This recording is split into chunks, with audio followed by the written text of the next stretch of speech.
So ayun, dito naman natin subukan yung PSP slug ni Sir Sam. Ayun mga idol. So meron tayo dito. Ito mga idol, yung nagkamali ako, 218. Then ito 218 din, pero sakto siya dito sa AC barrel. So yung gamit natin dito is AC barrel. Ito yung pinadala sa atin na dalawang standard and deep version. Mga idol, so para sila 217 in 23 grains mga idol. So 23 grains ito. Samantalang ito mga idol, 24 grains. So subukan natin dito, sinulpa ko ng PLW to. So tumatakbo tayo ng 1061 feet per second dito sa PLW 18.5 grain.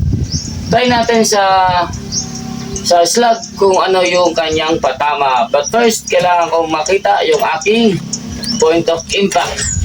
So hanapin lang natin yung ating zero.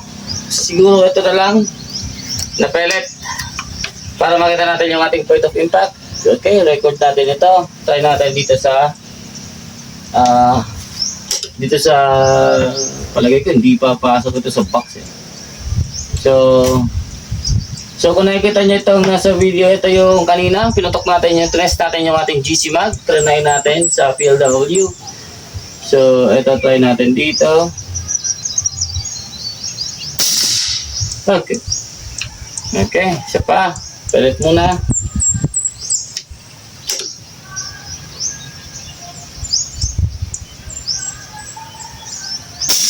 Okay, isa pa. Last one. Umuurong yung unit.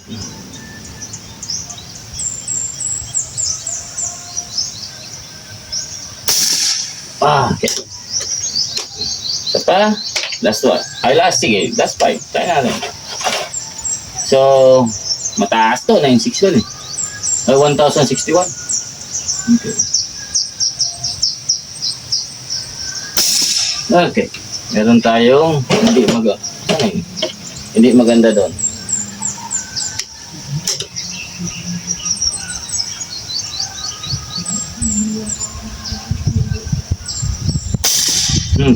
So, masyadong malakas siya sa ating pellet. Anyways, subukan natin ibalik lang. Slug. So, try natin ito mga idol na bigay sa atin ni Sir Sam.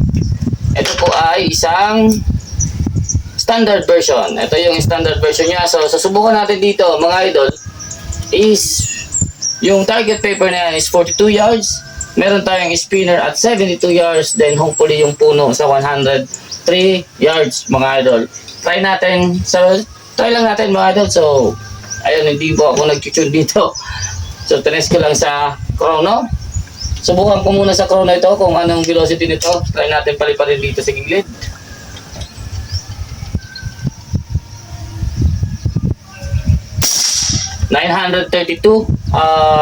Feet per second yung lumabas dito. So, okay. Try natin itong 932. Hindi ito max ha. So, nakaano lang ako.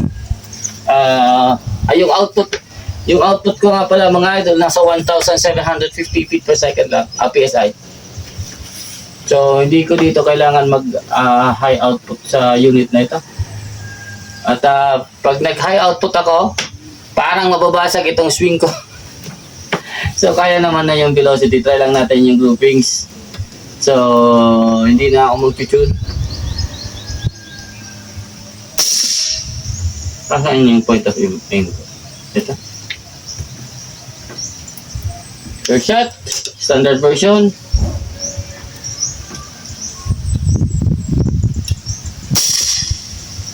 Second shot.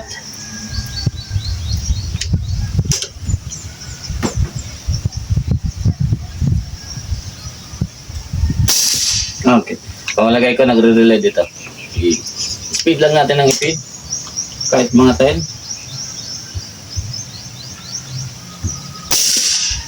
Yun o. Dumikit siya dun sa left side.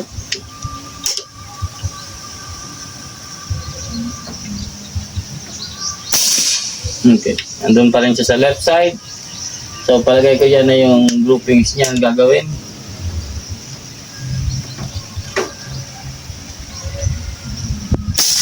Okay. Isa pa.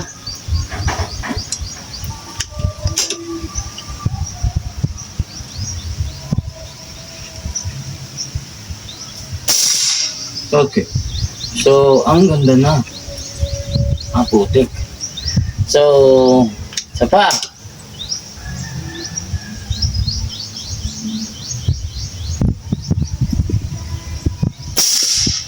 Putik. So, nagkaroon lang ako mga idol ng dalawang groupings taas baba. So, hindi ko lang sure, pero napakaganda na yan.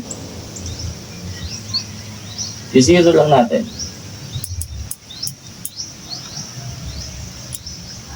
Yan.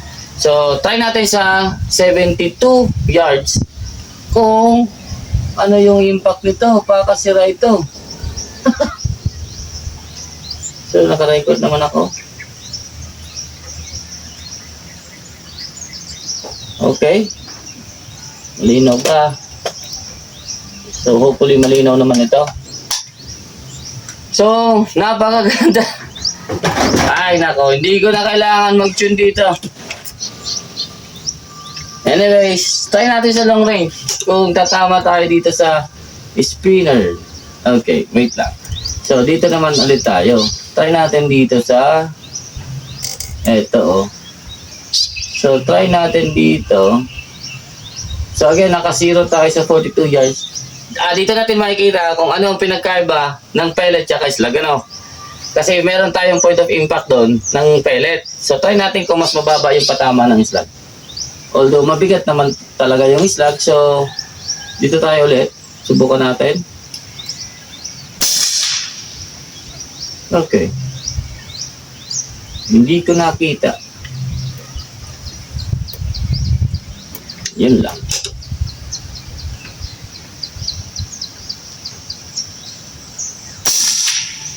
Okay, mababa niya. Dito. So, try natin. Kung kaya niya mag-groupings dyan, makakatama tayo dun sa... Pag hindi, try natin palitin pa. Pero maganda siya sa malapit eh. Okay. Ang sama ng tunog sa niya.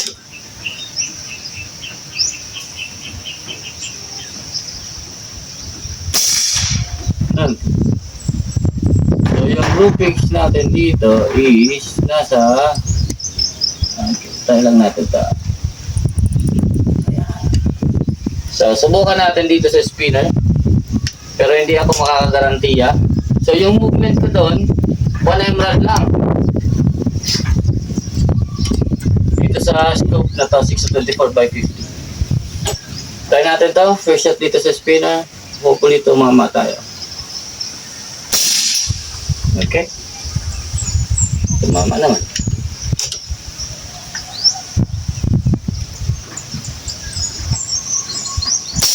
Okay. So, yung tama ko dito is left hand.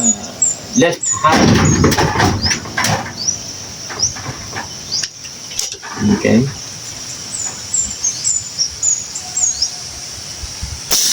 Okay. Hindi ako tumatama. So, siguro kailangan pa natin i-tune dito.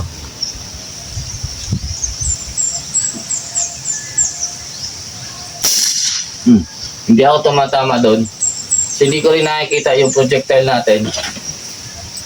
Oh, tank. Rescue!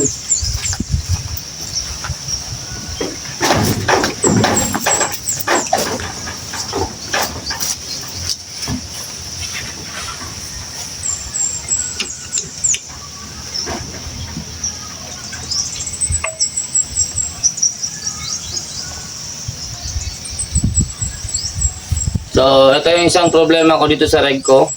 Pag bumaba na ako mga idol ng 2.5, parang bumababa din yung aking output. So, kailangan ko masyadong mataas pa. So, hindi siya stable. Pero okay lang. Tatsagaan natin yan. Yun lang yan dyan. So, hindi yan naka-open. Nakasara yan. Try lang natin kung papasok tayo dito. Doon ulit tayo sa group test sa Nyug at tayo ng medyo maganda-ganda tingnan na tayo dito sa test. Ito yung orange na to. Okay. Dead center naman ako doon.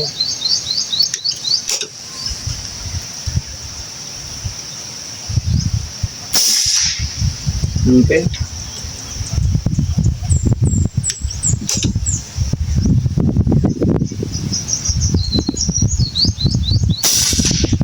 Wow. Okay. So, hangin ang problema natin. Gumanda oh.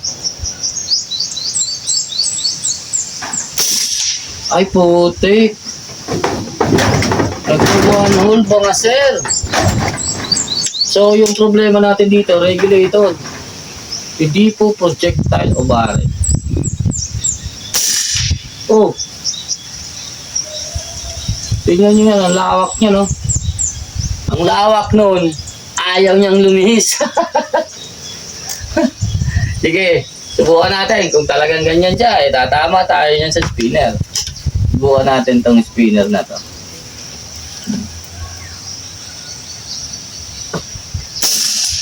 Siya. So, meron pa tayong ito sa deep version. Dalawa.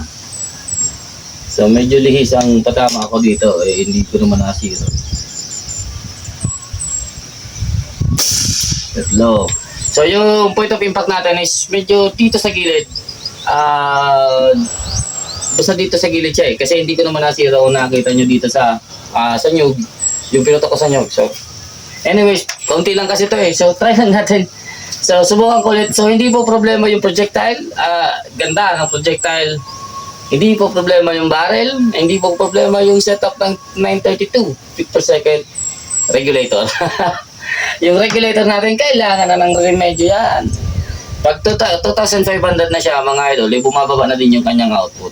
Unfortunately, wala na akong battery dito sa aking digital gauge. Kaya di natin nakikita yung accuracy ng accurate. So magdadahil na ako dito ng 2.5 mRad. Subukan natin dito sa 100 3 yards. Okay. Tapos down. Okay. So try natin dito, hopefully kita. Yan. So yan. Ayusin natin ito para maganda yung kuha.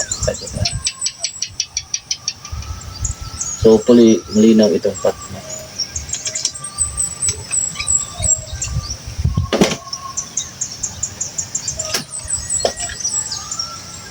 So okay. Double check ulit tayo sa karga. Mas maganda na yung sigurado.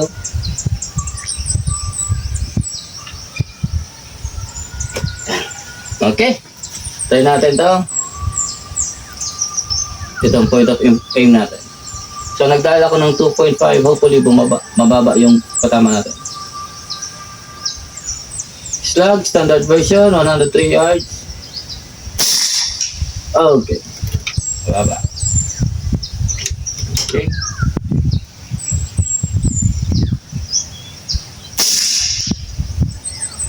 Oh. Ayun, tatabi. Okay.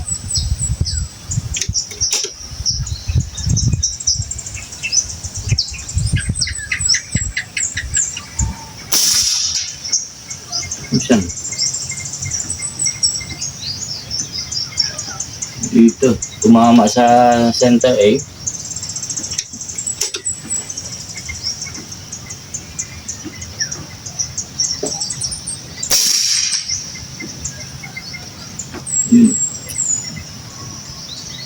So, okay. Sige lang.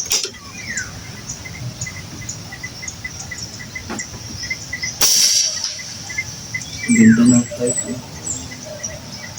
So, hopefully nakikita natin yung projectile flight, mga idol. Kung hindi ko man yan mapapino, hindi ako marunong mag-tune. Kaya naganap lang ako ng velocity na gusto ko siya paliparin.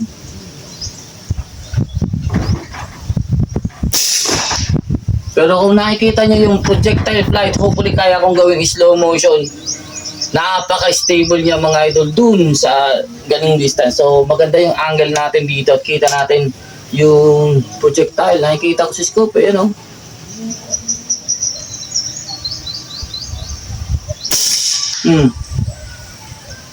So napakaganda ng angle natin dito para makita natin mga idol yung ating projectile flight. So kung nakikita natin yung groupings na yan, mga idol, pasok na yan sa asan na yung 1 M? So 0.5 MRAD. So nasa 0.5 MRAD ulit siya na medyo karat-karat, pero sa ganitong klaseng kailangan mo lang dito mga idol i-tune. So tune down, tune up, something around. Pero ako hindi ko nagagawin yan. Kasi initial test lang ito mga idol para dito sa linalabas ni Sir Sam. So ito mga idol, sponsor po sa atin ito ni Sir Sam. Sa mga interested po ng ganitong standard version mga idol ng slug. So kung nakita nyo dito sa 42 yards, maganda na rin siyang tumama mga idol. So kahit hindi natin i-tune ito. So ayun mga idol, maraming salamat po sa inyong lahat mga idol. So hanggang dito lang ako at kakaunti lang yung ating projectile. So ito na lang po yung aking PSP slug. Thank you Sir Sam sa pag-sponsor ng ating video. And sa setup ng unit natin din sa AC barrel, yung nakursunadahan niya is yung standard version po. So kaunting pihit lang dun sa standard version, PP na yan. Then sa long range mga idol, kung nakita natin, forgiving naman siya. So kailangan lang talagang kaunting tune. So hindi ko lang parang kung sa feeling ko mga idol, yung setup ng standard version sa atin is parang kaunting pihit lang sa pellet. So siguro madala natin sa konting accurate, kukuha natin yung standard version mga idol na medyo maganda yung maganda yung lipad. So 932 feet per second mga idol. Goods to goods na ako dyan. Sa 23 grain. So kaya ko pa yan iakyat ng mga nasa 995 to 1020, pero hindi na kailangan mga idol kung tumatama ka naman sa ganong velocity din. Kung iakyat natin yan, parang bababasag itong swing ko nung pumutok ako. Then anong tawag nito? Tumatalo na talaga yung unit. So hindi na rin siya stable once na pinutok mo, mahaba yung barrel mo. So medyo malaki na rin yung harmony of barrel width ng inyong barrel. Mahaba yung barrel mo, so mas maganda kung meron kang barrel tuner. Then hopefully yun ang makakasagot sa mga hindi magandang groupings na na-encounter natin. Pero anyways, pwede ko itong i-tune o hanapin yan na standard version dito sa unit natin sa mga velocity ng mga 980, 960, 980 feet per second para makita natin to kung kaya umabot ng 200 yards sa kahit yung spinner na yung mismo, or kahit siguro kahit C2 try natin, or Sprite na maliit mismo.